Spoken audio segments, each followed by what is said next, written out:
Я, в первую очередь, стал на защиту этого общества. Соответственно, оно мне близко. Я поставил на кон свою жизнь для того, чтобы это общество защищать. В русский добровольческий корпус вступают 18-летние парни из российской глубинки. Да. У нас есть бойцы, там, у него отец там, в Севастополе кадровый, военный. Парень взял, приехал к нам, потому что он не приемлет ни позицию своего отца, ни позицию государства. Да. И получается, что у этих 18-19-летних парней гораздо больше духа и желания бороться против Кремля, за Россию, в которой они хотели бы жить, за Украину. Значит, у них гораздо больше и духа, и сил, и энергии это делать. Но пускай люди, которые считают себя российскими оппозиционерами, последуют их примеру. Это сложный путь, но вполне себе возможный.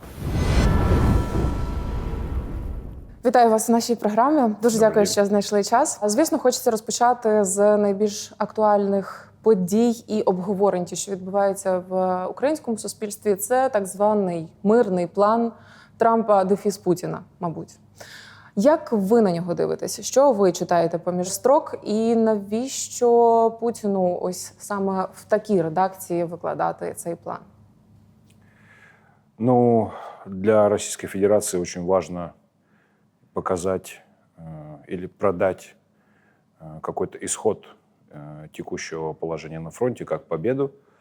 Это все, конечно, бесконечно далеко от победы. И в Российской Федерации никто не знает такие названия, как Бахмут или Авдеевка, Марьинка, да, или там какие-то еще меньшие населенные пункты. Вот, поэтому пока похвастаться победой, взятием, да, Харькова, Запорожья, Днепра, Одессы, Николаева российская армия не может. И все, что они пытаются продать как победу российского оружия над Объединенным Западом, это вот какие-то там совершенно небольшие населенные пункты. Вот. И понятно, что таким образом это все может еще, наверное, 4 года продолжаться. Мы видим скорость, с которой продвигается российская армия до штурма каких-то, да, больших городов, мегаполисов. За всю эту войну даже не дошло до сих пор. Поэтому важно хотя бы на бумаге показать какие-то достижения, если не российской армии, то хотя бы российской дипломатии. И, безусловно, важный пункт, да, сократить численность украинской армии, чтобы каким-то образом, да, вот таким образом ослабить ее обороноспособность. Это очень важно. Да, статус русского языка и православной церкви, я считаю, что это чисто популистские шаги. Понятно, что почему русский язык упомянут, потому что это, да, как бы официально вроде как одна из причин начала этой войны, хотя мы знаем, что больше всего русскоязычного, русскоговорящего населения Украины уничтожила именно российская армия. Поэтому все это, конечно, бесконечное... Да, это бесконечное лицемерие, которым продолжает оперировать и российская армия, и российская дипломатия, и вся российская политика. Ну, все эти пункты там, про вступление в НАТО, я давно говорил, я убежден, что Украина никогда не будет ни частью НАТО, ни частью Евросоюза. Поэтому запрещать и это делать, мне кажется, это тоже такой, на самом деле, какой-то популистский шаг, чтобы продать российскому населению идею победы в этой російсько-українській війні. А чому не стане частиною НАТО чи ЄС? Тому що Україні це не потрібно, чи тому що нас ніколи не візьмуть туди? Я убежден в том, что для всего западного мира Украина полезна именно как барьер, да, как некая такая буферная зона между непредсказуемыми дикими восточными территориями и просвещенным, да, европейским миром, так скажем. Все мы прекрасно знаем, что, по большому счету, до начала этой войны среднестатистический европеец воспринимал все, что восточнее границы Польши, одной большой какой-то постсоветской России, и и Казахстан, и Беларусь, и Украина, все это для обычного американца или, я не знаю, жителя подданного Великобритании, все это одна какая-то большая неизвестная Восточная Европа, далекая, поэтому никогда, я считаю, да, вот эти восточноевропейские, восточнославянские земли никогда не станут частью вот этой такой общеевропейской ойкумены, если так ее назвать, потому что все-таки есть определенная разница, да, культурная, цивилизационная.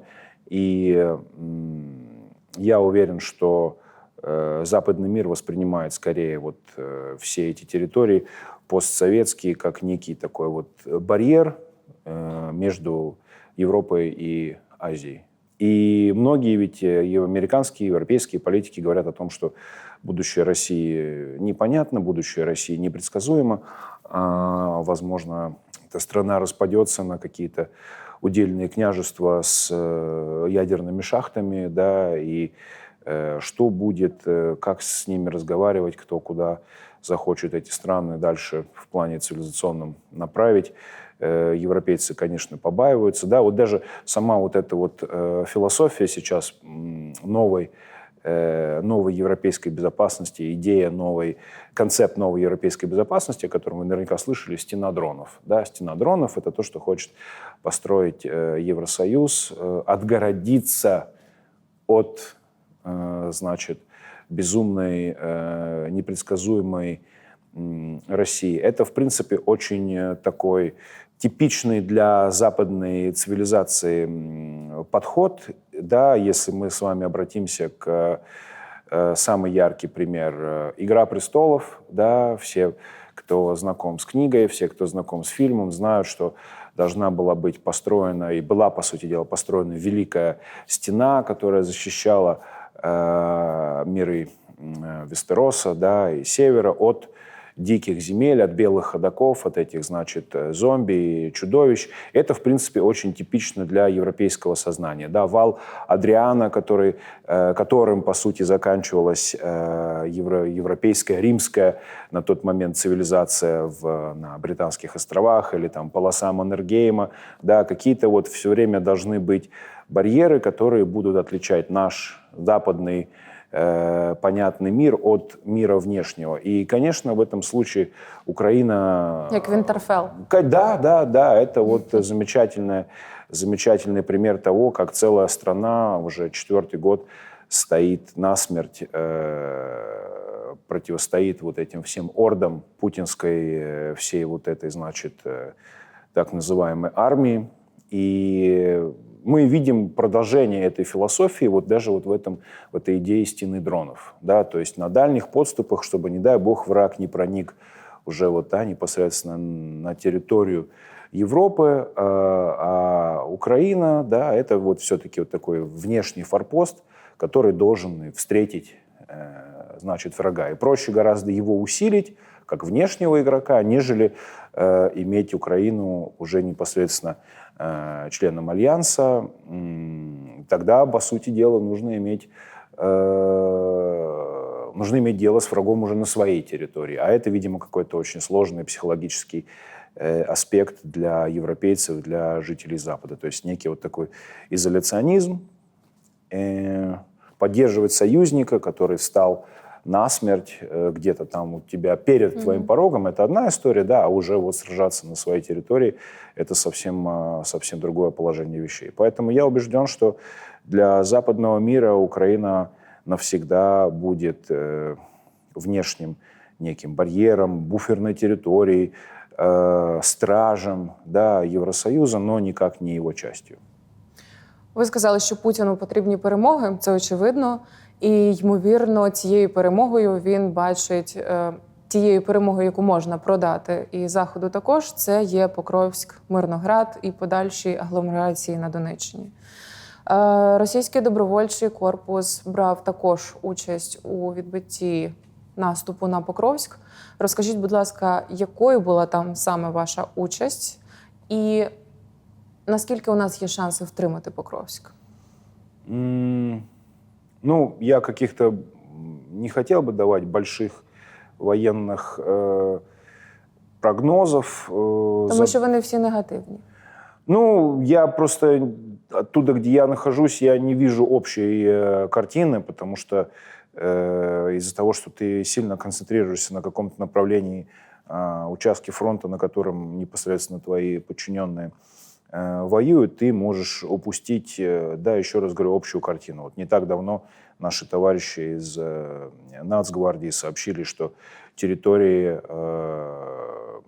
где вот непосредственно погибли весной наши бойцы, это так называемый Свинцовый лес, что теперь эта территория отвоевана, и там уже теперь снова украинские военные укрепляются. То есть об этом успехе, например, я не знал, пока мы об этом случайно в разговоре не поговорили. Это считается локальным, да, таким тактическим успехом, но это все-таки ощутимый кусок украинской территории. За ним есть населенные пункты, которые снова под украинским контролем.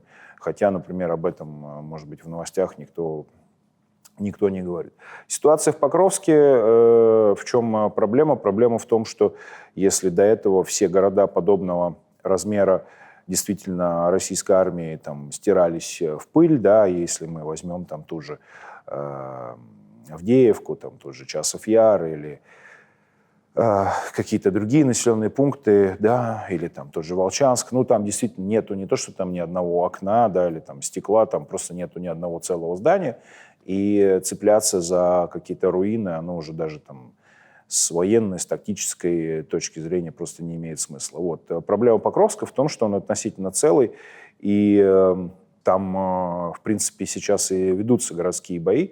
Вот. Задача русского добровольческого корпуса была стабилизировать линию, вот, потому что там из-за того, что российская армия сейчас использует новую тактику, да, она не двигается фронтом, а просто буквально там 2-3 человека буквально там просто, вот, как говорят, просачиваются через неплотную линию фронта. Вообще, в принципе, в современной войне такое понятие, как линия фронта, начинает исчезать, потому что ввиду того, что такое развитие получила технология дронов, да, на оптоволокне или FPV-дронов, бомберов, всего этого, то появляется некая, как сейчас принято говорить, серая зона, да, или килл-зона, такое пространство между боевыми порядками двух армий, в которое легко залетают любые дроны, да, и, в принципе, линия фронта, снабжение, все это очень сильно отодвинулось, потому что если раньше, даже на момент начала этой войны, я лично прекрасно помню, когда ты мог на позицию заехать на пикапе, выскочить, прыгнуть в окопы и дальше сидеть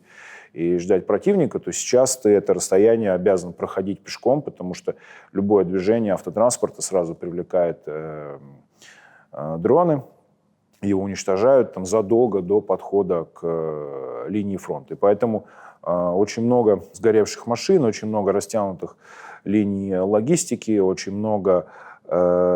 сложно снабжать ребят, которые находятся непосредственно на линии фронта. То есть, например, у нас основное снабжение идет по воздуху, мы пользуемся большими бомберами для того, чтобы доставлять полезный груз на линию фронта, да, или туда, где наши ребята закрепились. У нас это такая уже довольно отработанная тактика. Там мы на Волчанском агрегатном заводе порядка 100 килограмм грузов доставили за время операции нашим бойцам. Вот. Непосредственно под Покровском наша задача была стабилизация линии, помощь тем бригадам вооруженных сил Украины, которые там держат оборону, укрепить их, да, где-то даже воодушевить их. С этой задачей я считаю, что бойцы русского добровольческого корпуса справились, вошли в взаимодействие с местными бригадами, усилили их, укрепили их. В ряде позиций смогли стабилизировать линию фронта. Ну, в общем, задачі були наскільки це такі. можна назвати стабілізацією фронту? Як ви думаєте, чим загрожує втрата Покровська, Мирнограда і взагалі цієї агломерації і підступ ворога до Краматорська, до Добропілля, ну і вище?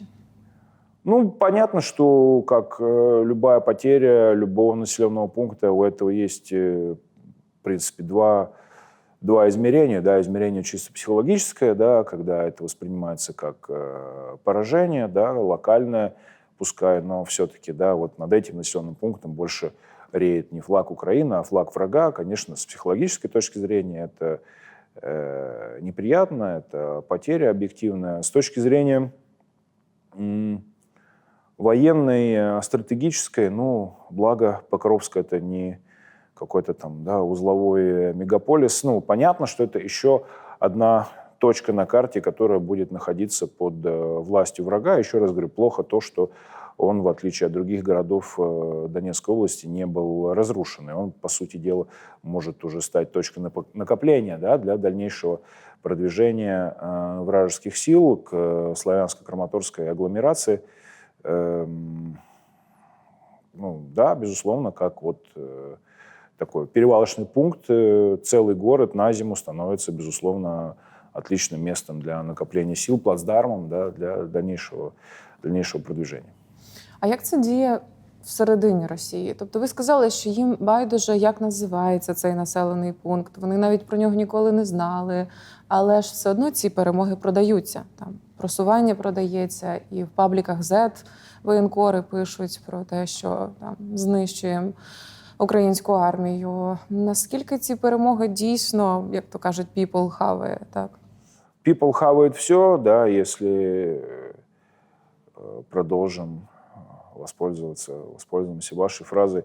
Что сказал президент? Да, вот где стала нога российского солдата, там это наше. Вот поэтому нужно, чтобы нога российского солдата как можно дальше от дома, значит, сапог вставал на землю, там, неважно какую, любую. Главное, что чужую, чтобы у нас там теперь было наше. Да? Это вот некая такая странная мания у руководства Российской Федерации, несмотря на то, что они правят безраздельно и так самой большой страной в мире, им нужно, чтобы еще у нас было больше, вот больше. Мало. Да. Вот это вот гигантомания, не знаю, чем она вызвана. Может быть, это следствие каких-то личных психологических травм. Да? Ведь не зря все отмечают, что президент России ходит на скрытых каблуках. Да? Может быть, вот какая-то, может быть, у него есть физиологическая проблема. Ему нужно все время, вот, чтобы хотя бы территории было больше под его контролем. Не знаю, может быть,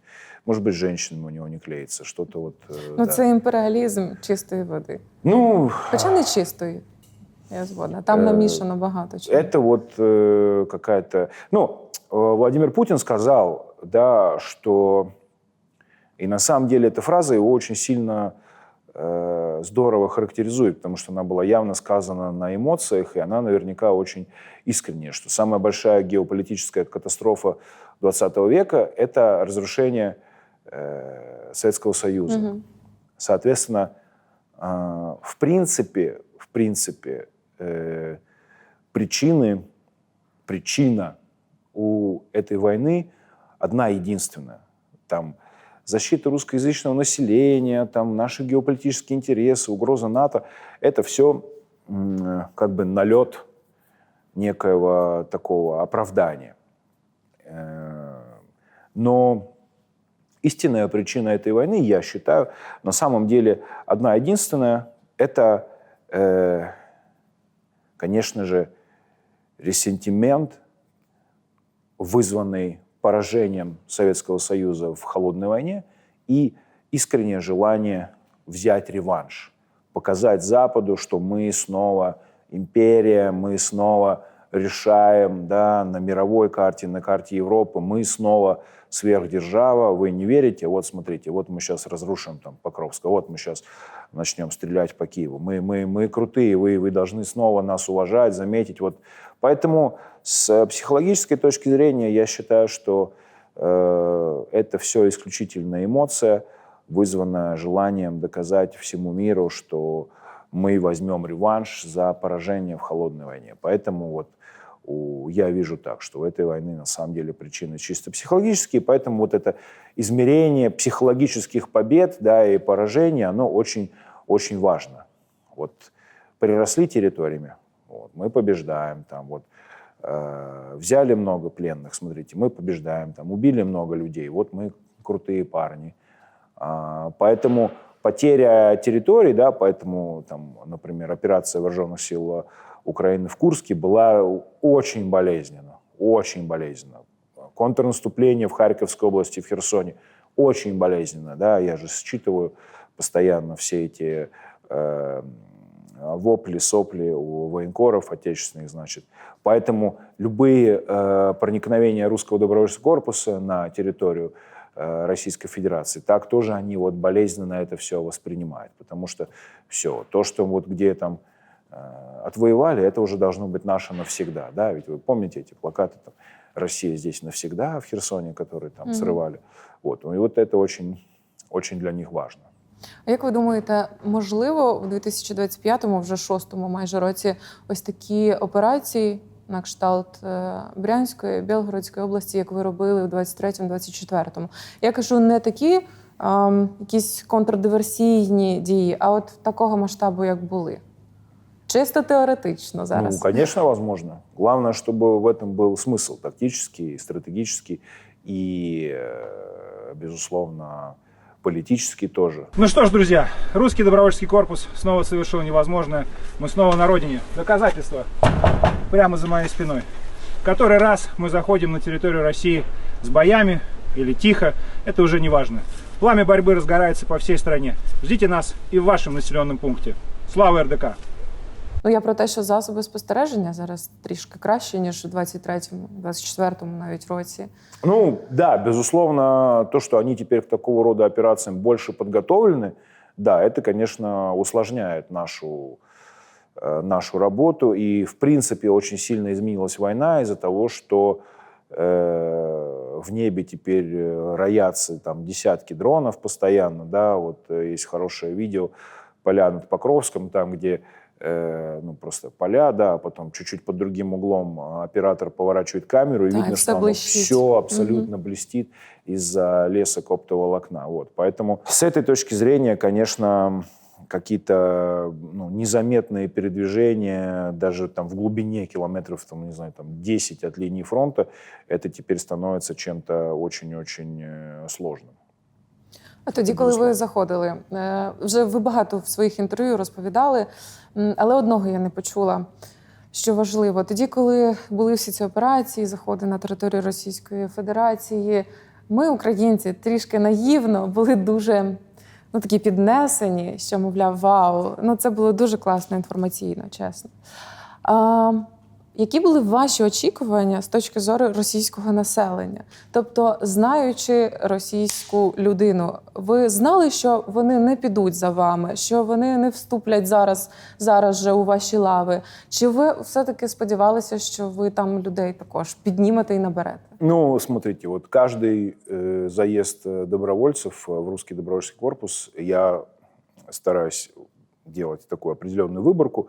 Я интересуюсь у ребят, как они о нас узнали, почему решили стать частью РДК, как отнеслись их семьи, например, да, к этому. И подавляющее большинство парней, не знаю, там 8 из 10 говорит, мы узнали про вас в 23 году, мы узнали про вас, когда вы перешли государственную границу, мы узнали про вас, когда вы угнали БТР там, из Грайворонского там, этого КПП. То есть я понимаю, что с точки зрения заявления о себе, да, рекламы нашего подразделения, это была абсолютно на 1000% успешная акция, да, потому что, да, безусловно, есть ребята, которые знали про существование РДК еще там в 22 году, есть там ребята, которые там мой канал в Телеграме читают там с 19 года, например, но основная масса узнала о нас в 23 году как раз из-за наших вот этих трансграничных операций. И часть из этих ребят, которая просто о нас узнала, естественно, в итоге приезжает к нам и захотела вступить. Поэтому с точки зрения наполнения, да, пополнения наших рядов, наполнения русского добровольческого корпуса, это все было абсолютно правильно.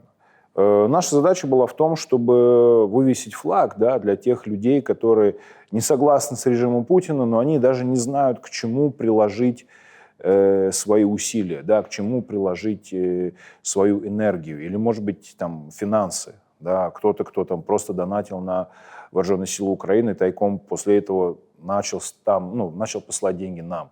Да, кто-то приехал, кто-то там просто нас поддержал, стал рисовать там у себя в своем городе щит русского добровольческого корпуса, там какие-то писать слоганы. Ну, я прекрасно понимал, что после того, как мы перешли границу, и мы записали там это первое обращение, не начнет там гореть Крымский мост и там, я не знаю, отделение полиции там во всех городах. Я прекрасно отдавал себе отчет в том, что этого не будет или оно не будет таким.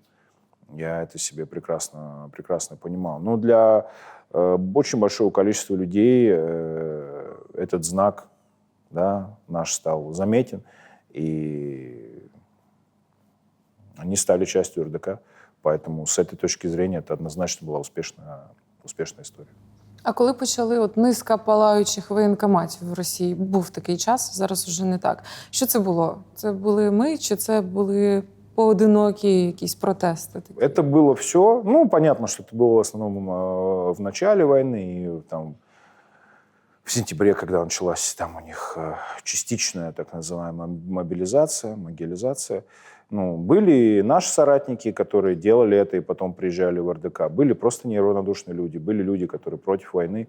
Вот поэтому и была такая серия.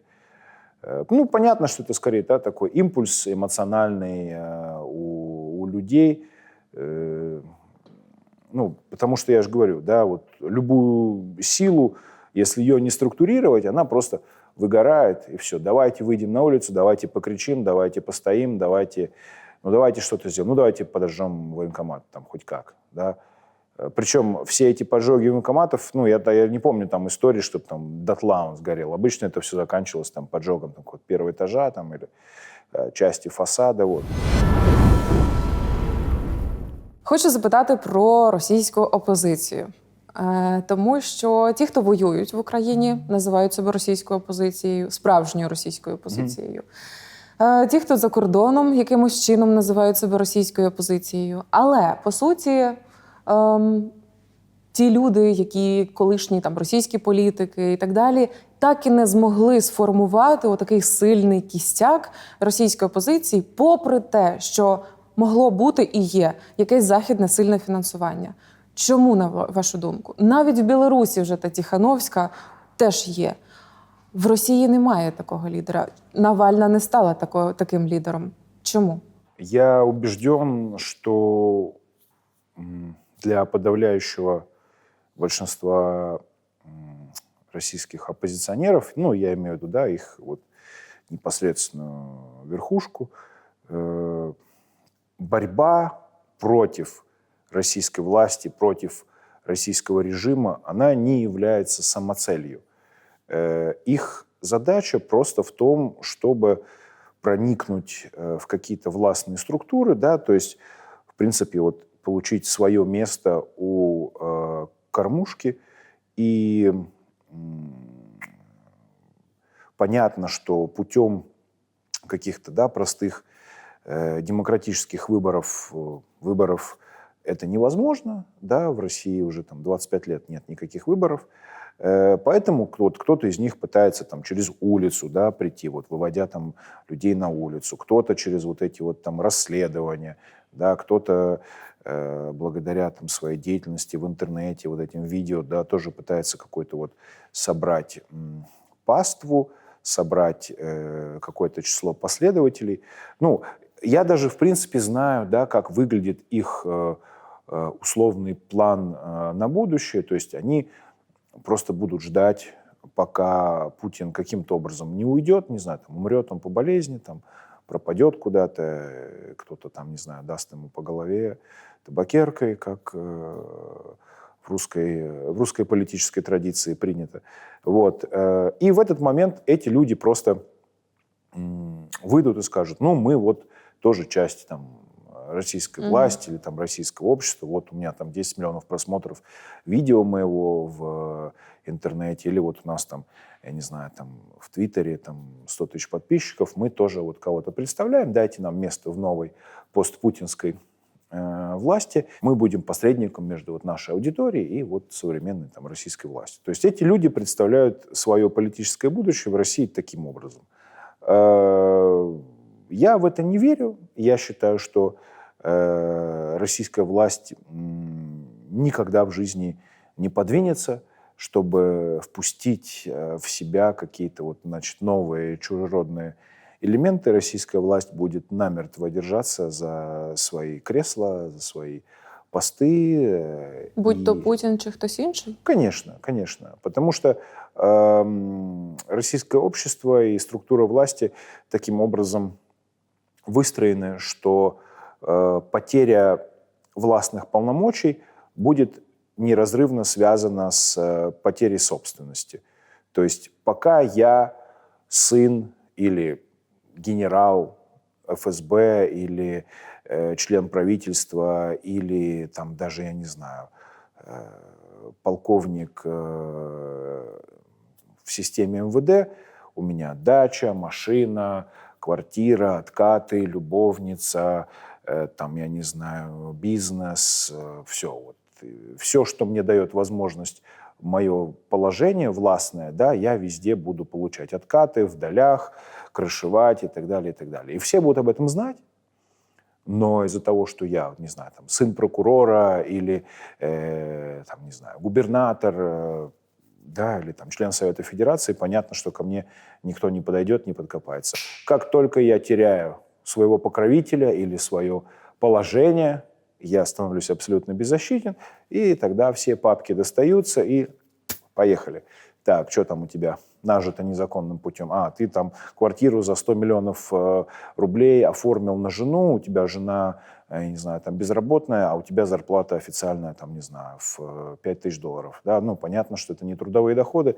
Бам, все. И такая папка есть на каждого, потому что очевидно, что все эти предметы роскоши, да, все это нажито не с трудових доходов. Но все молчат, пока ты при власти. У нас так само было. До 2014 року просто один в один. Да, понятно, потому что все постсоветское пространство, оно должно пройти через вот эту трансформацию. Да?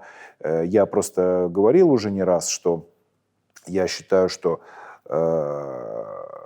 Советский Союз развалился лишь формально.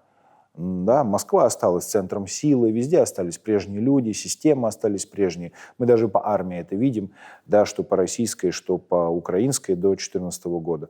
Но сейчас происходит все-таки фактическое разрушение Советского Союза. Да, там отплывают республики, Украина выбрала другой цивилизационный путь, да, там Казахстан выбрал другой цивилизационный путь, страны Балтийского бассейна тоже уже там совсем выбрали другой цивилизационный путь.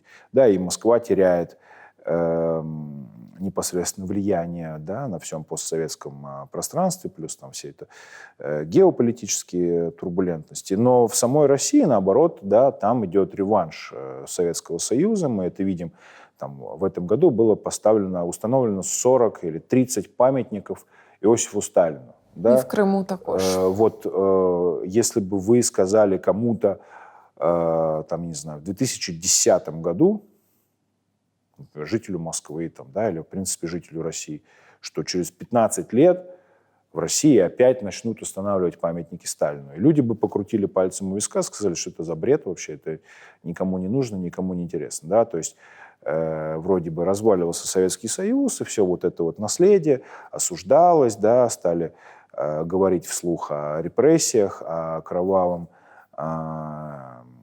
режиме, о сталинских репрессиях, обо всех этих вещах, начали реабилитировать жертв. Да, и сейчас пошел этот процесс в обратную сторону. Да, опять там уничтожают памятники жертвам сталинских репрессий, Сталину устанавливают памятники, да, какие-то там, значит, жлобы клеят себе советские флаги, да, на униформу, там штурмуют украинские города под флагами с серпом и молотом. То есть мы видим такой реванш советских каких-то вот этих самых грязных проявлений. И да, вот эти вот советский подход к бесконечным там убийствам, тюрьмам, лагерям, все это тоже сейчас переживает у меня на родине, к сожалению, ренессанс. Але про опозицію питання. Та? Я просто, можливо, це мій, не знаю, інфантильний такий якась своя модель. Я просто не уявляю, якби режим вбив мого чоловіка, який боровся за свободу цієї країни, а я є якби продовжувачкою, мала би бути, його цих страждань, я просто би сиділа десь в якійсь країні і, ну не знаю, виходила отримувати там Нобелівську премію миру. Та мені б соромно було, по-перше, тому що я нічого не зробила для своєї країни. Я не качаю народ десь за кордоном. Так, я не вивожу їх на акції, хоча б мізерні, не знаю, до акції, до річниці Голодомору. Говорити, що це країна завжди була там країною тюрмою народів. Або ще щось. Ну, я не знаю, це я вигадую зараз цей сценарій, що би я робила. Але чому нічого? Чому не качають народ за кордоном? Потому что, можно даже проще, да, сказать, без всяких качель, почему бы не собрать денег на нужды вооруженных сил Украины, да, если, например, они нас не уважают, да, не считают нас достойными помощи, можно было бы помочь, например, вооруженным силам Украины что-то для них приобрести. Но они этого не делают по одной простой причине, потому что они пытаются, как говорится, да, усидеть на двух стульях. Вот в русской дихотомии у нас постоянно два пути, два выбора, два стула, да, и вот они пытаются усидеть между быть хорошими для Европы и быть хорошими для России, да, то есть мы войну осуждаем, но если хотя бы вот 1 цент, 1 копейка, которую мы пошлем в Украину, превратится в пулю, которая попадет в нашего, значит, дорогого россиянина, то нас в России осудят, скажут, что мы помогли террористам, наших мальчиков из-за этого. Ну, то есть, что это такое? Да? Это отсутствие позиции, это страх перед выбором стороны. Да? Это желание пытаться угодить и вашим, и нашим, и осудить, и не навредить, и сказать, и промолчать. Ну, то есть это, ну, на самом деле это довольно типично для российской оппозиции, быть таким аморфным киселем. Да, ну, вроде мы за, ну, вроде мы против. Нет, ну, так нельзя, ну, вообще так жестко как бы тоже опасно. Ну, вот, ну, да, у этих людей было десятилетие фактически для того, чтобы, ну, если не прийти к власти, то хотя бы выгрызти для себя какой-то кусок улицы, да, какой-то кусок общественного понимания. Да, у этих людей было медиа, у этих людей были деньги, у этих людей была возможность выводить тысячи граждан на улице России, по всей России. У этих людей было все, и в итоге они не сделали из этого ничего. Да? Я лично был на митинге там, на Болотной площади в 2012 году, я все это видел, я все это понимал. Ну, это снова к вопросу о том, что эти люди не готовы и не желают за свое будущее, за видение будущего России бороться. Бороться не съемками очередного видео, да, а бороться, там, выходя на улицу с оружием в руках, я не знаю, пуская кровь своим оппонентам, страдая самостоятельно. Да, вот, Юлия Навальная, наверное, тоже выбрала не очень правильную тактику. Я считаю, что, как правильно вы сказали, да, после убийства ее мужа и отца ее детей, наверное, ей было бы правильно превратиться в черную вдову, да, такой образ на себя надеть и сказать, что, ну, я не знаю, дальнейшая жизнь ее имеет смысл только как продолжение борьбы ее мужа и как мести за него. Да, вот, например, если бы она поставила себя так, да, и сказала, что моя задача, вот цель моей личной жизни – это уничтожение режима, который замучил и убил моего мужа, да, поэтому я буду делать все, что приближает, не знаю, его смерть физическую, да, все, что приближает Путина к петле или там к Гааге, я буду делать все. Я буду спонсировать всех, кто стреляет в этот режим, я буду спонсировать всех, кто пострадал за него, я не знаю, я буду ангажировать ребят, которые сбежали из России, вступать не знаю, там, русский добровольческий корпус, да, я буду делать все, чтобы мстить за своего мужа и убивать тех, кто его пытал, уничтожал и унижал. Но Юлия Навальная выбрала другой образ белой, пушистой, какой-то там волшебной Мир во всем зверюшки, мире. да, значит, и метод борьбы против России в 25 году, да, в 26-м, какое они выбрали? Умное голосование. Да? Умное голосование. То есть украинские города стираются в пыль. В России уличные музыканты получают срок за то, что они там исполняют какую-то песенку.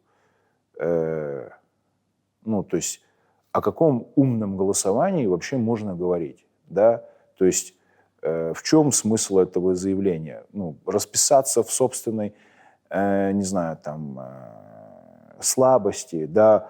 Это значит, что у вас нету другой стратегии, да? У вас нет другого плана, у вас нету никаких новых мыслей. Я не говорю, что стратегия русского добровольческого корпуса, да, это правильное решение, да, там просто физически уничтожать там путинских собак и просто физически разрушать его, да, продолжение его системы там, в лице там, офицеров ФСБ, которых мы там убивали, да, или там просто солдат, да, переманивать, перевербовывать военнослужащих ВСРФ на сторону Украины. То есть мы выбрали просто пока там военный путь, да, хотя, тем не менее, представители РДК там уже встречаются с российской оппозицией там, на полях разных саммитов. Вот. Мы пробиваемся в парламентскую ассамблею Совета Европы тоже как представители России. Но это наш путь. Да? Я не говорю, что он там единственно правильный, я не говорю, что этот путь подходит всем. Да? Но путь ошметков российской оппозиции в лице там, Фонда борьбы с коррупцией, это, безусловно, насмешка над, наверное, даже выбором Алексея в какой-то степени, потому что, понятно, что мир изменился до неузнаваемости, и, возможно, отлично работавшие 10 лет назад приемы, типа там журналистского расследования о коррупции или умного голосования, которое тоже, да, абсолютно имело право на жизнь, в 25-26 году, в эту уже эпоху устоявшейся абсолютно тирании, не прикрытой вообще ничем, говорить, что мы будем бороться с Путиным и его вот этим всем, значит, наследием, всей этой его камарилии путем умного голосування. Я ще насправді ставила на Яшина раніше, до повномасштабки. Він мені дуже подобався. І як соратник Бориса Німцова. Він був молодий, такий енергійний, але щось теж з ним трапилось. По сути дела, вот Юлия Навальная, Яшин, там, Карамурза – это вот такая некая, там, Волков, некая вот новая такая оппозиционная, значит, тусовка. У этих ребят плана нет. Им нечего предложить людям, которые покинули Россию, например, да, в 22 году с начала войны. Им нечего предложить людям, которые в России находятся. Мы с этими людьми как бы там имеем точки соприкосновения, мы им что-то говорим, предлагаем, но их план борьбы, да, он остается пока неизменным. То есть там, умное голосование, видео, расследование, там, какие-то обзоры новостей, там, еще что-то. Мне сложно на это как-то серьезно реагировать, потому что, еще раз говорю, идет самая кровопролитная война с 1945 года на территории Европы. Каждый день гибнут люди, ракеты, налеты. И мы всерьез рассуждаем там, о каком-то голосовании. Мне сложно даже как-то на это реагировать серьезно, потому что лучше бы ничего не предложили. Лучше бы сказали, я не знаю, там, бойкотировать голосование или, я не знаю, там, портить бюллетени и заливать их зеленкой, там, я не знаю. Я человек действия, поэтому для меня эти вещи просто непонятны і очень чужді. Добре, що тоді ви можете запропонувати як частина політичного майбутнього Росії? на даному етапі і, можливо, ну це не назвати поки що передвиборча якась кампанія, але все-таки, як ви бачите це майбутнє? Я глубоко убежден в том, что в Российской Федерации демократическим путем никаких перемен не настанет. Вот я скажу так. Умное голосование, глупое голосование, протестное голосование – все эти вещи – это исключительно игра по правилам наших врагов на поле наших врагов. И еще и там подсчитывать голоса будут наши враги. Да? Поэтому говорить о каком-то, говорить о голосовании как о способе смены политического курса в России, мне кажется, просто глупо и смешно. Да, вот было голосование в Республике Беларусь, чем оно закончилось, мы знаем, да, там попыталась даже чуть-чуть как-то в демократию сначала поиграть белорусская власть, но потом передумала. Да, в России они даже не будут пытаться, там все эти бесконечные манипуляции. Я приведу простой пример. Мой хороший товарищ в Санкт-Петербурге одно время как самовыдвиженец баллотировался на уровень муниципального депутата. И это там, по сути, самый низовой уровень какой-то вот политической борьбы в России. И он мне рассказывал о просто невероятном уровне коррупции, о том, как на вот этом вот супер низовом уровне уже там вбрасывались бюллетени, подговаривались там члены избирательной комиссии, как он обещал устроить сына начальника избирательной комиссии там на работу на одно важное предприятие. В общем, там это самый-самый низовой уровень, на котором уже невероятно все коррумпировано, куплено и продано, и решено заранее, и все, и все, и все. И о чем можно говорить, когда мы говорим там, о каких-то там, парламентских выборах, да, или там, тем более президентских. То есть понятно, что никогда в жизни текущие правители России не допустят вообще никого и ничего. Простой пример. Там, в прошлом году там, этот Дованков, там, Надеждин, с ними связывали люди, там, какие-то чаяния, ожидания. Так это в итоге закончилось тем, что все, кто в их, там, ходил, голосовал за Надеждина, их еще всех переписали, там, да, как неблагонадежных. Это такой мизер, это такая вообще ерунда, да. Я проголосовал не за Путина. Так, на карандаш, так, за кого ты голосовал? А что там у тебя в телефоне? А ты на какие паблики підписан?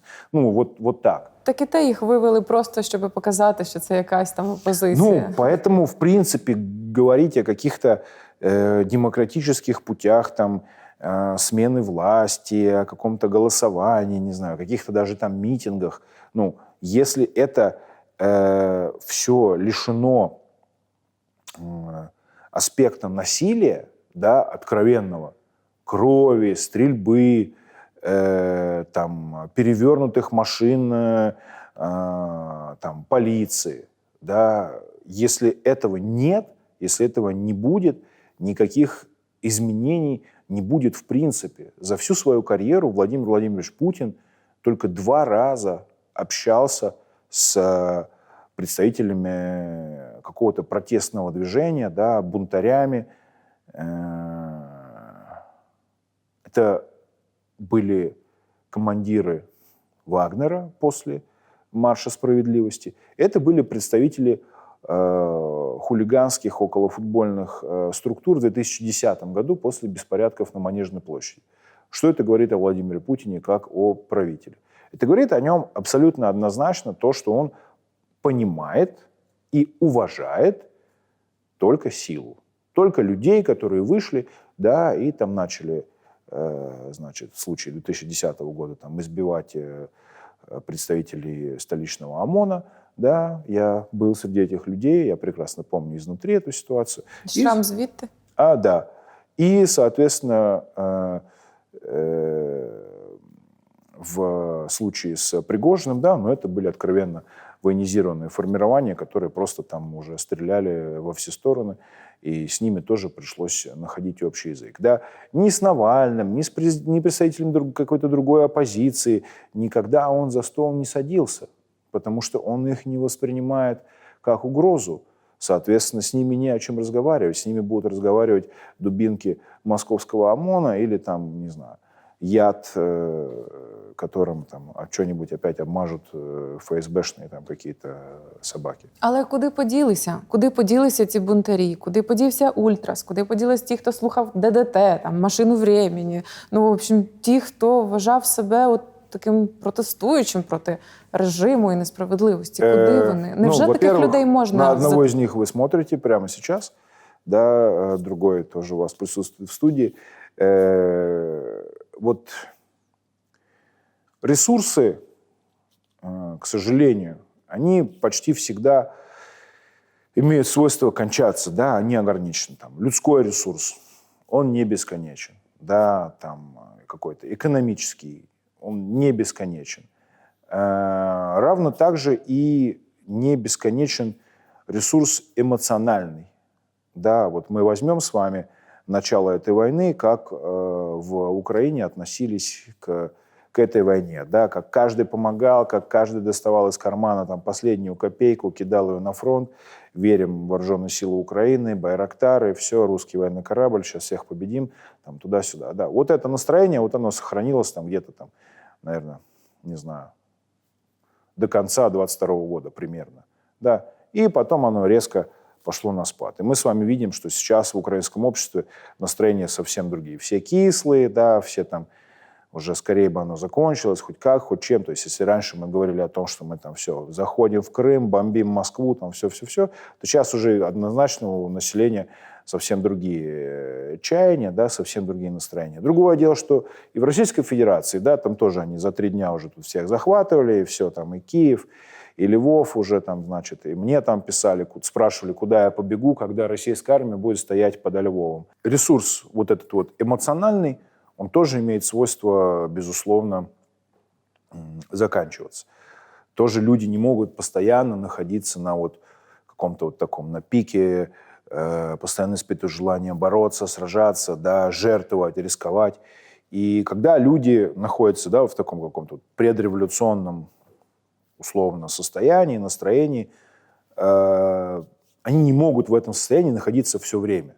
Ну, люди выгорают, да, или кто-то говорит, хорошо, я могу там 3 месяца своей жизни жить в режиме, там, не знаю, революционера, там, спать на баррикадах, там, не знаю, не ходить на работу, жить со сбережений и так далее, и так далее. Вот если за это время происходит действительно революция, слом, там, еще что-то, да, возьмем прекрасный пример события в Республике Беларусь там, в 2020 году.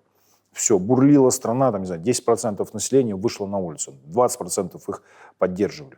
И все это бурлит, выходят люди на улицу, выходят, там все, а нету продолжения. Ну, вышли, но как бы, ну и ушли. Да, вышли, покричали, ушли, да. И вот когда вот вся вот эта энергия людей, когда она кроме горячего пара ничего не производит, да, ну, понятно, что он выходит из людей и заканчивается. Да, то есть система побеждает именно потому, что она система. Потому что она выдержала первый удар, да, и дальше она наносит ответный удар, как, да, отмененное название в «Звездных войнах».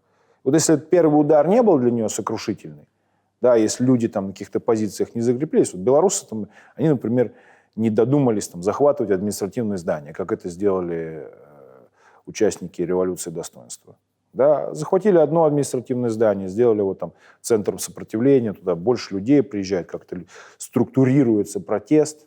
Да. В Беларуси этого не было. Вышли на площадь, ушли с площади, вышли на площадь, ушли с площади, вышли на площадь, ушли с площади. Ну и все. Да, а тут вас начинают бить, а тут по вам начинают стрелять, а тут вас начинают арестовывать, тут вас начинают пытать. Да, ну, уже у кого-то там желание меньше становится в этом всем участвовать, да.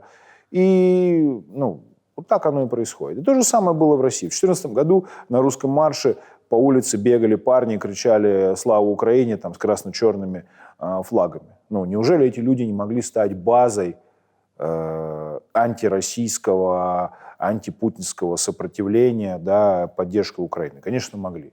Ну, украинские спецслужбы не посчитали правильным с этими людьми работать. Вот и все. Вот мы сейчас пожинаем плоды пока существует в том виде, в котором он есть, режим Российской Федерации, кремлевский режим, путинский режим, как угодно мы его назовем. Мне не очень нравится говорить путинский режим, потому что многие люди думают, что с исчезновением Путина, да, все закончится. Я хочу напомнить всем, что после смерти Иосифа Сталина Советский Союз никуда не делся, еще продолжил убивать людей и быть угрозой для всего мира. Вот, поэтому я глубоко убежден, что с смертью Путина этот режим никуда не денется. Да, скорее всего, он как-то видоизменится, да, может быть, серьезно видоизменится, но он останется такой же угрозой для нас, для украинцев, для Украины в целом, для украинской государственности, для Запада, которым, естественно, хочет Путин, да, и все его предшественники, и все его последователи поживиться, да и предшественники тоже хотели. Поэтому пока этот режим будет существовать в таком виде, в котором он есть, это будет прямая угроза нашей жизни, нашему существованию. Поэтому, безусловно, для русского добровольческого корпуса целью является его непосредственный демонтаж. Да, если это будет цель отложена как-то во времени, да, и нам всем нужна будет передышка. Ну, давайте так. Я думаю, что ни у кого нет иллюзий относительно того, что любой мирный договор, там какие-то мирные договоренности с Российской Федерацией не стоят ничего. И как только им будет удобно, они, конечно, нападут снова. И украинское общество просто должно понимать, что любой мирный договор, который будет подписан там, сейчас или там, в январе, или там, не знаю, через 4 года еще, это все будет передышка перед следующей итерацией, перед следующим нападением России на украинские земли. Вот. Соответственно, нужно трезво это оценивать и говорить о том, что сейчас подпишем мирный договор, заживем. Ну, да, конечно, но до следующих сирен, которые обязательно зазвучат через какое-то время, когда Россия снова нападет на Украину. Я считаю, что Российская Федерация в том виде, в котором она существует сейчас, это искусственная однозначно конструкция, которая, да, безусловно, крепко держится, но на чем? На терроре, да, против собственного населения, против внутреннего населения Российской Федерации и на лжи о том, что вокруг враги, нас все хотят захватить, напасть, Запад коварный, значит, против нас все время что-то думает, мы должны сплотиться вокруг президента. Ну вот, если сейчас посмотреть там, на их какую-то внутреннюю политику, да, то есть они настроены воевать со всем миром, там, до последнего россиянина, пока они не закончатся, у них там в детском саду уже у них там, значит, юнармия, там в школе они там летают на дронах, да, ну, я не говорю, что это плохо для страны, которая действительно хочет воевать против всего мира, это единственный путь, да, другое дело, что я не думаю, что там граждане Российской Федерации спрашивали вообще, у нас уже давно не принято спрашивать, кто там что хочет. Да, ты будешь воевать, ты будешь сидеть, ты будешь лежать, ты будешь там гнить в украинской земле, за тебя там все решили. Я думаю, что как только вот эта вот хватка, да, ослабнет столичная, очень многие регионы, ну, захотят жить какой-то своей жизнью. Я не говорю, что между ними там, и Москвой должна быть вражда, они там должны кровавые крестовые походы, там, не знаю, там, из Москвы в Екатеринбург, из Екатеринбурга, там, не знаю, на Дальний Восток ходить. Але такі сценарії можуть бути? Ну, сценарии могут быть любые, понимаете, потому что очень большая территория. Я вам больше скажу, даже Запад бы не хотел какого-то сценария распада России, они об этом говорят прямо, потому что для них, когда там у каждого удельного княжества будет своя ядерная шахта, это самое страшное, там, как вот безумный Макс, только с ядерным оружием. Вот это самый большой страх любого западного политика, любого западного военного. Поэтому на самом деле для них даже плохая Россия, но одна и понятная лучше, чем куча каких-то, да, раздробленных государств на территории современной России. И в этом кроется, к сожалению, очень большая проблема, почему Запад не дает Украине столько помощи и оружия, чтобы Украина победила. Да, Запад дает Украине столько помощи и оружия, чтобы Украина не проиграла. Да, вот между победила и не проиграла на самом деле очень большая разница. И их такая нерешительная позиция, она кроется именно в этом. Да, потому что распад России – это сценарий, который Западу на данный момент не интересен. Вот им лучше отгородиться стеной дронов, да, там, от этого всего, и они там пусть там как-то варятся, распадутся, спадутся, неважно. Вот главное, что здесь. Да, вот лучше, чтобы она была одна таким большим куском, потому что там хотя бы понятно, с кем разговаривать. Когда нужно будет там с большим количеством правителей налаживать какие-то дипломатические связи, это все там, головная боль для Запада. Но я убежден, что там есть большие территории России, которые фактически Россией-то и не являются. Да? И те же республики, там, я не знаю, там, Башкирия, Татарстан, там, даже Чечня, Дагестан, Ингушетия, ну, у них свои там нормы права, да, свои обычаи, языки, традиции, они все очень гордятся. Там, каждый атлет, который выступает родом из Дагестана, там на UFC или еще где-то, обязательно подчеркнет, что он не русский, что он дагестанец, что он там представляет республику, там еще что-то, еще что-то. Хотя пускай он там даже выходит под российским флагом. Да, вот, все мы прекрасно знаем, что Дальний Восток жил всегда в своем ритме, им гораздо ближе Китай и Япония, там, чем Москва, например. Да. То же самое, там, не знаю, там, Калининград, фактически, да, этот эксклав, который только формально является Россией, у них тоже там экономические связи, ну, до войны, естественно, с Польшей и Германией были там гораздо крепче, чем, не знаю, там, с Уралом, например. Ну, что объединяет Калининград и там Уральский федеральный округ? Ну, кроме того, что они там на одном языке разговаривают, естественно, больше ничего. Там, ни культурно, ни географически, ни исторически, ни экономически. Да, это их тоже никак не объединяет.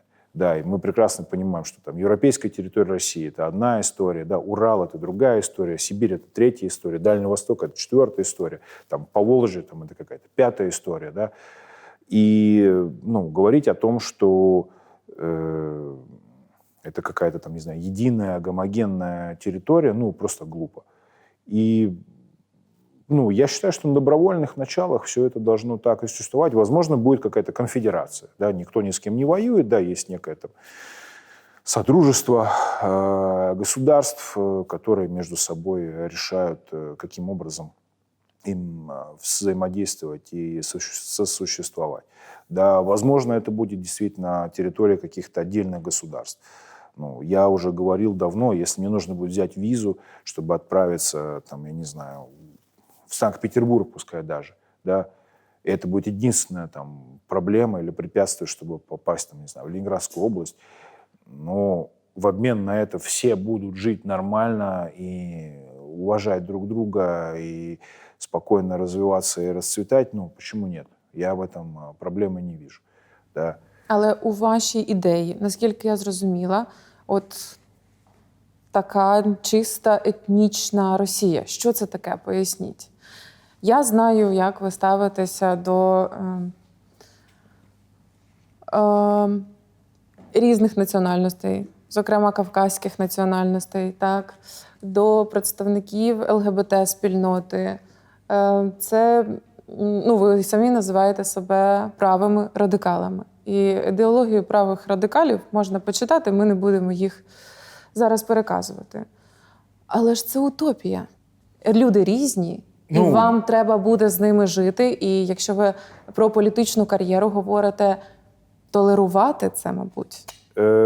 Есть примеры государств, ну, я не знаю, там, Польша, Япония, там какая-нибудь Финляндия. Вот там автохтонное население, которое там живет веками, годами, и все у них абсолютно нормально, и нормально они развиваются, и можно последовать их примеру вполне.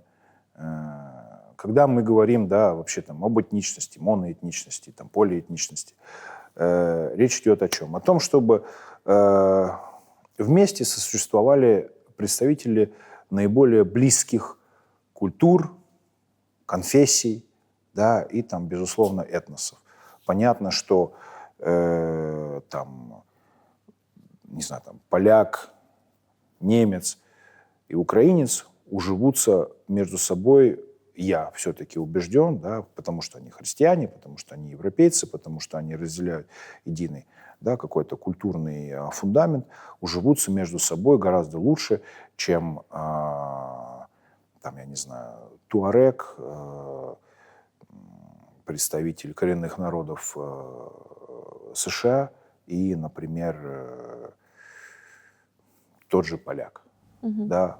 Мы говорим о чем? Мы говорим о том, чтобы культурная, этническая, религиозная близость работали как синергия и за счет этого двигали вперед и общество, и государство, в котором они живут. Не знаю, там прогресс, еще что. Мы можем потратить время и силы, по примеру государств Европы, там, Франции, Бельгии, Германии, на то, чтобы мы, вот, значит, тут уживались культурно, да, и там не жгли машины, там не резали баранов на Курбан-Байрам, или там потом, значит, скинхеды не бежали вас бить, а вы там потом в ответ, чтобы там у вас не разрывалось политическое пространство от тех, кто поддерживает Израиль, и тех, кто поддерживает, соответственно, Газу, Палестину, да, вот. Просто можно жить без этого.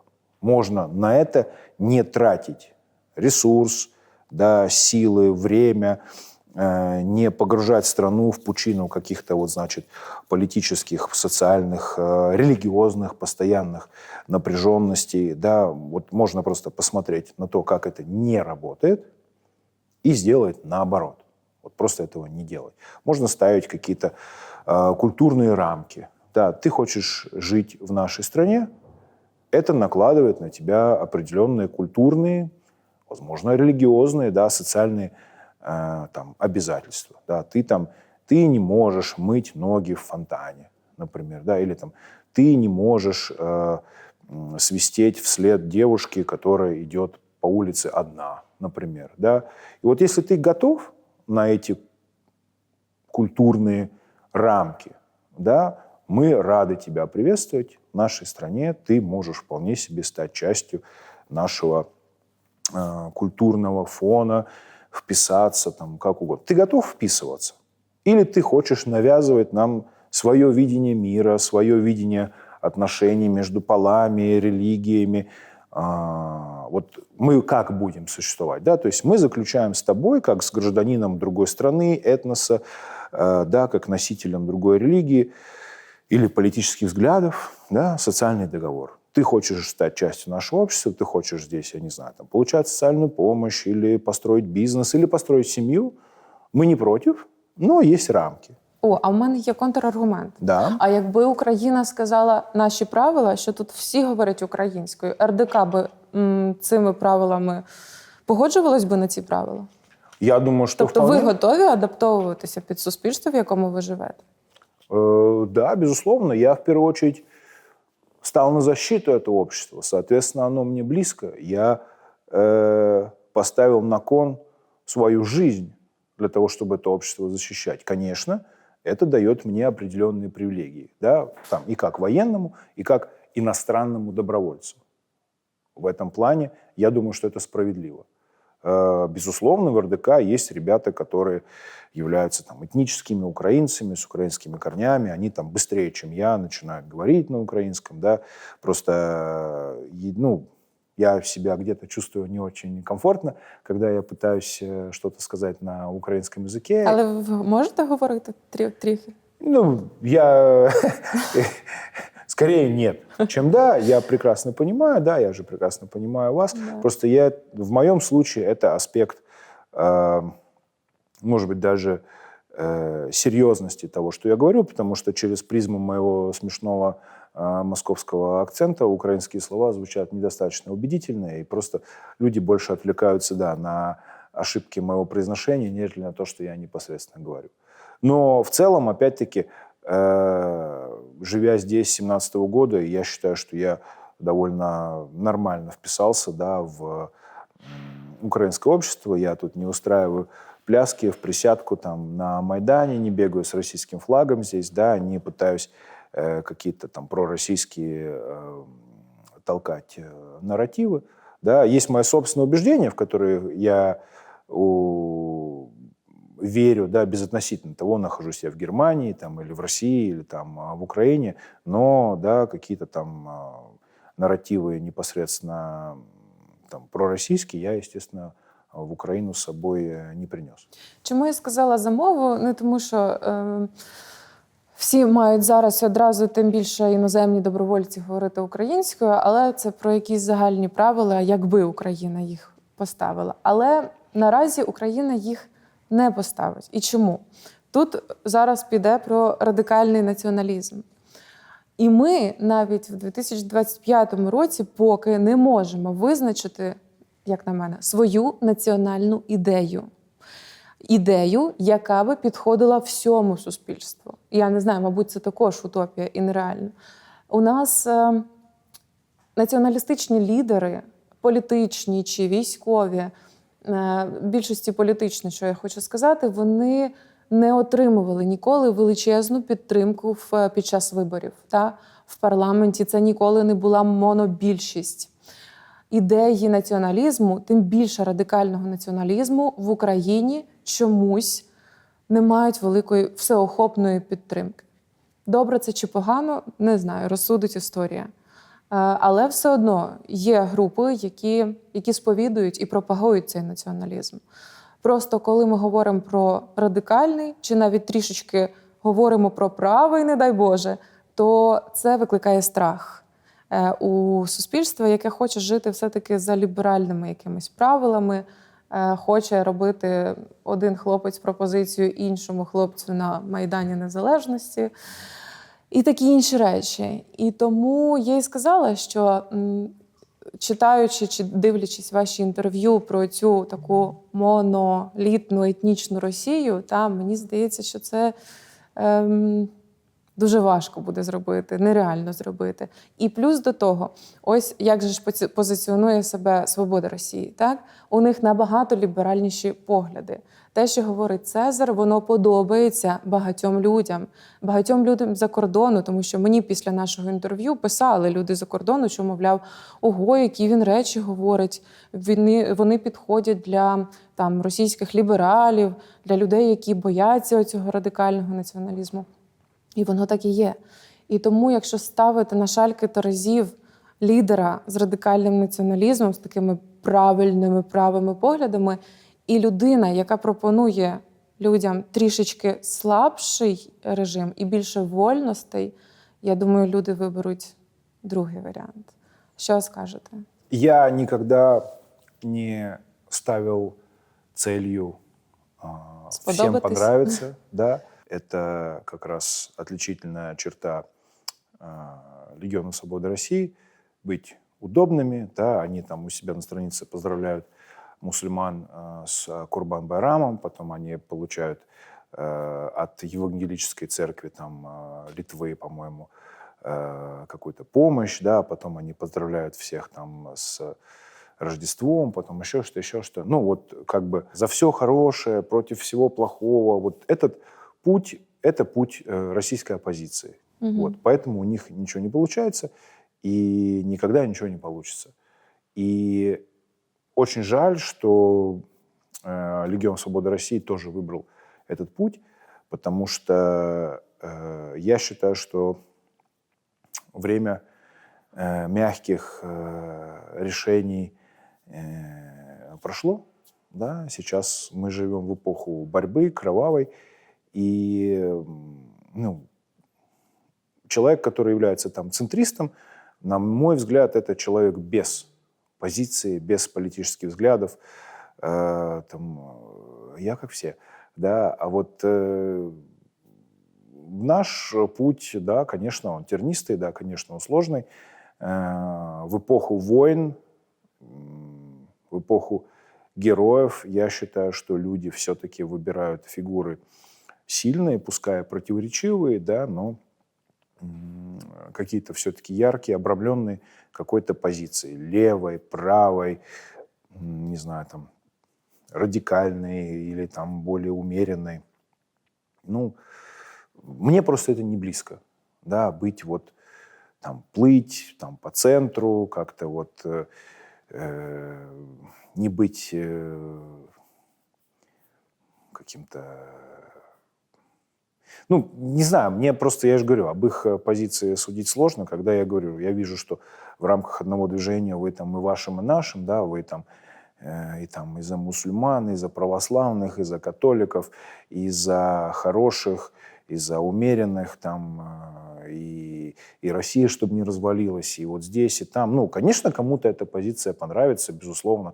Я не говорю, что мир состоит из таких, как я, там, людей, готовых там, драться за свои убеждения. Я не говорю, что это правильно. Да, это путь, который выбрал я для себя, и бойцы, которые вступают в русский добровольческий корпус, они считают тоже этот путь правильным. Да, пускай радикальным, но мы сражаемся с абсолютным злом и абсолютной совершенно мразью, и не быть радикальным в отношении наших врагов, я считаю, что это давать им слишком много шансов. Да. Относительно позиции моего взгляда на мир, мы же в свободном живем все-таки обществе, в котором, тобто ви хочете я жити считаю, у что вільному каждый все-таки світі? имеет право на свои взгляды и на свою позицию. Да, поэтому, возможно, между националистами и теми, кто против, может быть, наверное, два состояния. Да, либо вот это перманентная война, либо, наверное, все-таки какой-то консенсус. Да, и, наверное, государство как арбитр должно слышать просто тогда обе стороны. Да, и там радикально левую, и там радикально правую, представителей ЛГБТ, представителей националистического спектра, представителей, я не знаю, одного политического течения, представителей противников этого политического течения. Вот мне кажется, наверное, было бы правильно, чтобы действительно государство выполняло роль вот некого такого арбитра в этом противостоянии. Может быть, тогда как-то это лучше работало. Просто государство либо самоустраняется, и люди там между собой начинают выяснять, да, либо государство там одну из сторон начинает, как, например, нашу националистическую, всегда там бить по голове, да, а другой стороне, наоборот, разрешают там пройти парадом по центру города, например. Вот. И я считаю это несправедливым.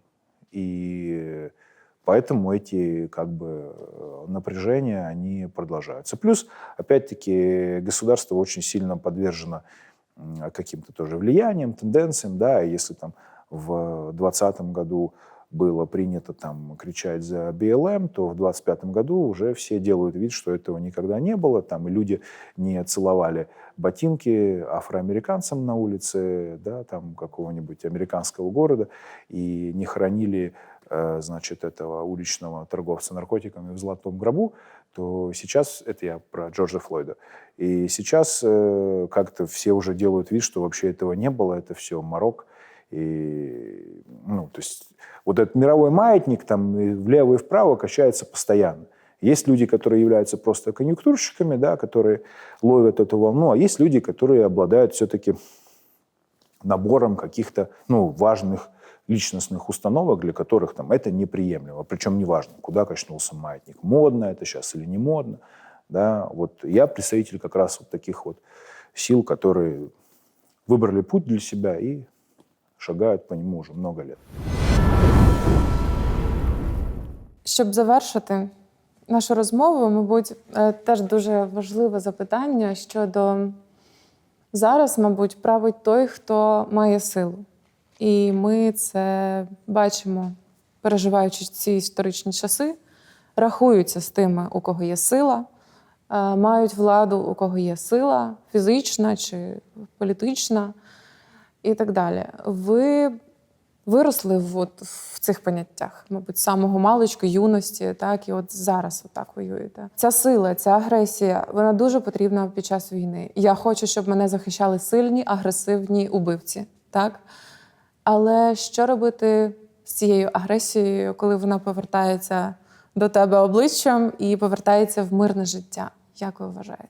К сожалению, или не к сожалению, к счастью, или, наверное, в целом это закон природы. Да, не то чтобы сейчас решает право сильного, хотя на самом деле для меня, конечно, вот это вот текущее положение вещей в мировой политике все-таки стало очень, очень грустным откровением. Вы, безусловно, правы. И весь мир знает, что Владимир Путин со своей армией напал, набросился, да, в 4 часа ночи, как вор в ночи, на Украину. И он убийца, он уничтожает города, его армия убивает, пытает, насилует, грабит. Весь мир знает, что он не прав. Весь мир знает, что он не прав. Весь мир знает, что он агрессор, весь мир знает, что он убийца, тиран, деспот и военный преступник. Это знает весь мир. И ничего не может с этим сделать. И ничего не может с этим сделать. И все эти альянсы, все эти договоры, все эти ракеты, все это чудо-оружие, все эти, значит, обещания, обязательства, да, пустой звук. Да, обещание Соединенных Штатов Америки и России не нападать на Украину, взамен она отдает третий по своему объему запас ядерного оружия. Все это пустой звук. Да, все эти договоренности, все эти важные встречи, все эти соглашения людей в высоких кабинетах, правителей, это все, по большому счету, ерунда. Это все работает до тех пор, пока кто-то, у кого большая армия и, я не знаю, там, море солдат, не нападает на другого человека. И тут вместо того, чтобы всей силой западного оружия, всей силой западного мира не обрушиться на Россию, не дать ей, да, по зубам, не заставить ее уползти обратно, весь мир там начинает жевать сопли, извиняюсь, да, и вот там, ой, ну как-то там пытается там помочь, там в час по чайной ложке. Ну, это все бесконечное лицемерие, которое только подтверждает один простой факт. Власть, насилие, оружие, да, наглость, сила. Вот, к сожалению, основные современные качества, да, вместо любых добродетелей, вместо милосердия, вместо миролюбия, вместо какой-то общей ответственности просвещенного Запада, да, это все оказалось не работает. Просто есть наглый ублюдок во главе армии убийц, и никто не может с ним ничего сделать. И, по сути, вся архитектура послевоенного мира, вся она рухнула в 22 году, 24 февраля. Весь просвещенный мир ничего не смог противопоставить. Сейчас, там, в конце 25 года, они додумались до какой-то там этой смешной стены дронов. Да? И это очень обидно, потому что получается, что вся вот эта послевоенная архитектура миропорядка ничего из себя не представляет, потому что просто стоит кому-то появиться, который все это разрушит, и западный мир до сих пор не может ничего этому противопоставить. Они не могут понять, они вводят сюда контингент или не вводят, они дают Украине ракеты «Таурус» или не дают, просто если они их дают, они выстрелят по Крымскому мосту, и тогда Путин может разозлиться. Ну, то есть люди до сих пор на Западе, правители Запада оглядываются на то, что скажет, сделает Путин, а вдруг они там его раззадорят, разозлят. Да, я слышал эти разговоры о том, что зачем же РДК напал на Россию, там, перешел государственную границу, теперь Путин точно начнет воевать по-настоящему, Теперь это, да, какие-то там западные журналисты там, значит, говорили, что вы не думали, что вот вы своим нападением легитимизируете, там, значит, войну Путина против Украины. Я говорю, вы типа серьезно сейчас? Вы в 23-м году, в марте месяце, там, после Ирпеня, Бучи, Херсона, да, вы мне говорите, что теперь Путин точно имеет право, а до этого он что, не имел этого права? Ну, и вот это вот бесконечное мировое лицемерие, слабость, да, вот это, извиняюсь, там, импотенция политическая, это ведь все стало откровением. Ну, я понимаю, что украинские политики были уверены там, в западной поддержке, что Запад единым фронтом выступит, да, там как-то что-то, а этого нет. Да, что весь мир осудит, а этого нет. Все верили, там, то, что санкции там, задушат российскую экономику, и она рухнет, там, как экономика там, Родезии какой-нибудь, а этого не произошло. И, ну и да, получается, что миром правит что? Страх и насилие, а не мир и любовь. Ну, получается, что так. И получается, что пока вот этого кровавого тирана его просто не убьют физически, и там не будет его армию уничтожать, я не знаю, там, сотнями, их никто не остановит. Ни саммиты, ни круглые столы, там, ни квадратные стулья. Это все не работает. И, к сожалению, Владимир Путин это понял. Ну, и Украина это тоже понимает, что только это вопрос, да, физического противостояния. А западный мир этого не понимает, к сожалению, до сих пор. И в этом, наверное, еще одна трагедия этой войны, да, еще в одном таком измерении эмоциональном, ну, это именно так и выглядит. Поэтому какое-то вооруженное противостояние со злом может его остановить. Не увещевание, не умное голосование, не очередное журналистское расследование, а только, да, военная мощь, физическая сила, решимость людей, которые выходят и противостоят злу. Только это работает, как выяснилось, в итоге опытным путем, к сожалению, в 25-м году. Но мне это было очевидно уже давно, поэтому, да, мои позиции кому-то всегда казались радикальными, но только так, к сожалению. Чи прорвуть стіну ходаки? Если от них продолжат отгораживаться, да, конечно. Конечно, потому что это так просто не работает. Просто не работает. И Россия, там многие говорят, что она там ведет гибридную войну. Нет, Россия начала новую холодную войну. Это очевидно. Причем уже с, да, террористическими атаками, с атаками на аэропорты иностранные, с поджогами там, каких-то больших торговых центров. Это все уже, по сути, новая стадия холодной войны Российской Федерации против Запада. И Запад к этой войне не готов. Запад не хочет ее воевать. Да, Запад сам себя разрушал, размягчал своими идеологиями, пацифизмом, каким-то вот этим гипергуманизмом, той же идеологией ЛГБТ. Это все не про войну. Это все про то, чтобы наслаждаться мирной жизнью после войны, никого не обижать, ни на кого не нападать. Вот Запад это на себя, да, эту идеологию натянул и в ней растворился. А Россия нет. Да, Россия милитаризировалась, милитаризируется, в России вот этот реванш, да, ресентимент за поражение. Вот, и они вот готовят себя к вечной войне против западного мира. А Запад собирается строить стену. Ну, понятно, кто в этой ситуации проиграет. Да? Тот, кто к войне готовится, а не тот, кто готовится отсидеться. Слава богу, Украина оказалась такая решительной армией. В принципе, Украина оказалась такой решительной нацией стоять насмерть. Но мы же прекрасно понимаем, что там ни одна страна Запада не выдержала бы такую войну там, да, уже эти 4 года. Все бы там, разговоры о том, что там, не нужно идти в армию, не нужно воевать за свое государство. Это же классические разговоры современной британской, немецкой, французской молодежи. Да, никто не собирается воевать вообще. Да, то есть они там лучше сдадутся или там куда-то эмигрируют. А откуда обществу, лишенному милитаристских, да, праворадикальных, националистических настроений, откуда в этом обществе взяться патриотам? Откуда в этом обществе взяться людям, которые готовы встать насмерть, пожертвовать своей жизнью, пожертвовать своим комфортом, да, ради каких-то целей патриотических, националистических?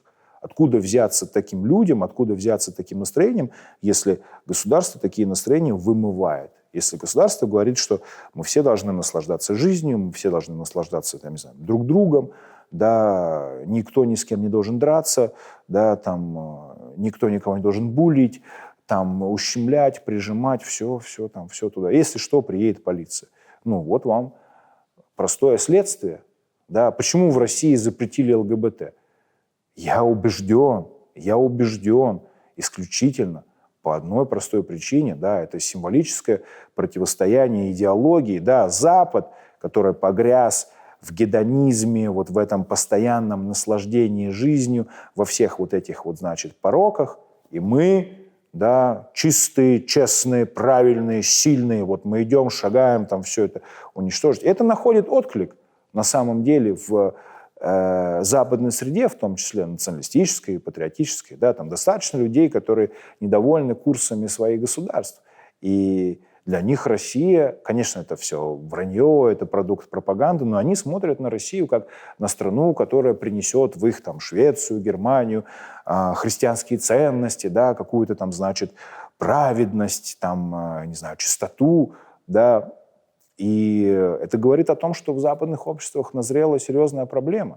Да, там есть некий тупик цивилизационный. Да, ведь то, что Запад предлагал после войны, там, это был правильный путь. Да, действительно, Европа устала от войны, мировой, страшной, кровавой. Европа хотела мира. Да, кому-то импонировали коммунистические идеи, потому что это страна-победитель.